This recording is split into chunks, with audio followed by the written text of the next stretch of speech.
So as we honor the great plebeian Andres Bonifacio, we also honor today the newly inducted barangay and SK officials. Kamo ang among gitawag nga modern day plebeian. With your induction into office today, you shall assume not only the authority and the emoluments of your office, but more importantly, you shall assume the duties and responsibilities and give the service that your constituents need. You are the means for the effective decentralization of the powers and functions to foster meaningful self-reliance, to achieve people empowerment and youth empowerment.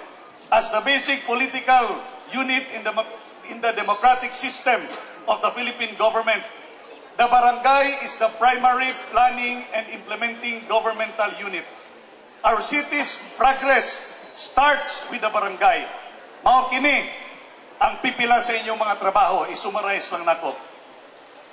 Enforcement of laws and ordinances, maintenance of peace and order, and administration of the katarungang pambarangay where disputes may be amicably settled.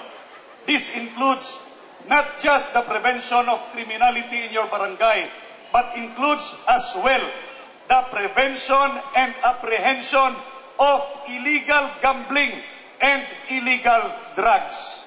Klaruhon nako, prevention and apprehension of illegal gambling and illegal drugs.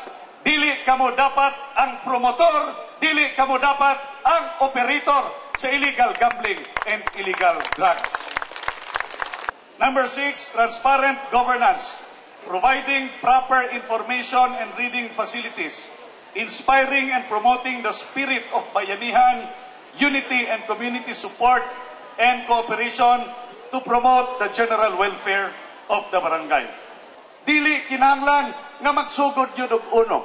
Dili kinahanglan nga ibaliwala ang mga nindot nga mga nangasugdan kaniadto.